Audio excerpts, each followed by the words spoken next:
So as I was preparing for what to share tonight before our worship playlist, I really felt this passage that I'm going to share with you was on my heart. And just before recording this video, Pip sent me through the videos for tonight's service, and the passage that Gillian shared with us was the exact passage, the exact verses that God had put on my heart to share. So maybe he's trying to say something through this. Let me read it to you. It was from 1 Chronicles chapter 16, verse 23 to 29. It says, "Sing to the Lord, all the earth. Tell of his salvation from day to day. Declare his glory among the nations, his marvelous works among all the peoples. For great is the Lord, and greatly to be praised, and he is to be feared above all gods. For the gods of the peoples are worthless idols, but the Lord made the heavens. Splendor and majesty are before him. Strength and joy are in his place. Ascribe to the Lord, O families of the peoples. Ascribe to the Lord glory and strength. Ascribe to the Lord the glory due his name. Bring an offering and come before him. Worship the Lord in the splendor of holiness." That passage there, it said there, "Great is the Lord and greatly to be praised." Our God is worth our praise. He is worthy of it. I don't know if you've heard it before, but some people would say that the word worship is very like the word worthship. It's our worship is actually us declaring how worthy he is. And I've heard this quote said before about worship, that we will never, our praise or our worship will never surpass our understanding of how worthy God is. Our worship will never surpass our understanding of how worthy God is.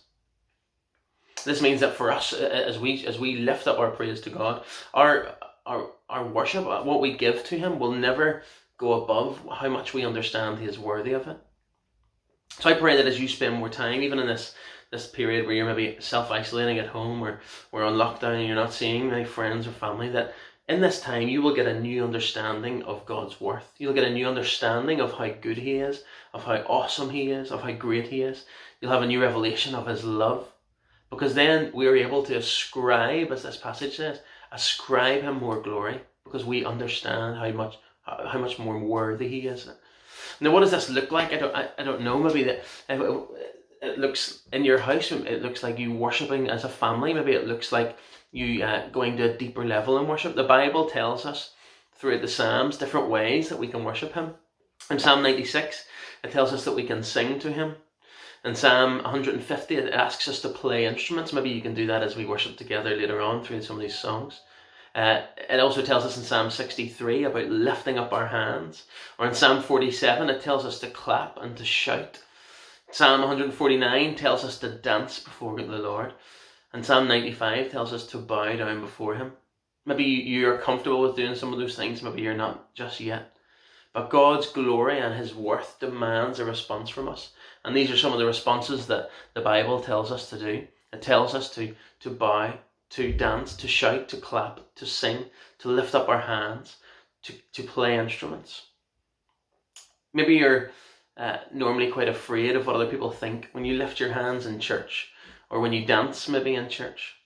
But now you have the opportunity in your own home, where you feel most comfortable, where you're able to be most vulnerable, to do some of those things before God, and to allow that to be your response in worship to how worthy he is. Or maybe you're a person who feels like they can freely do this when we meet together in church. They can freely dance, freely lift their hands and shout and sing. But actually our outward worship acts don't always look the same when we're in our alone time with God. Maybe tonight is a night where you can say, actually, you know what, I'm going to remind myself that you're worthy, God, and my worship can match that level of how worthy he is, or my understanding of how worthy he is. Maybe if you're gathering with your family tonight around these songs and worshiping with them, maybe it isn't a normal that you do in your house, that you worship together in the house, but maybe this can be a time in this self-isolation period where you've got some time at home that you can set a new normal with you and your family, create a new atmosphere of worship in your house.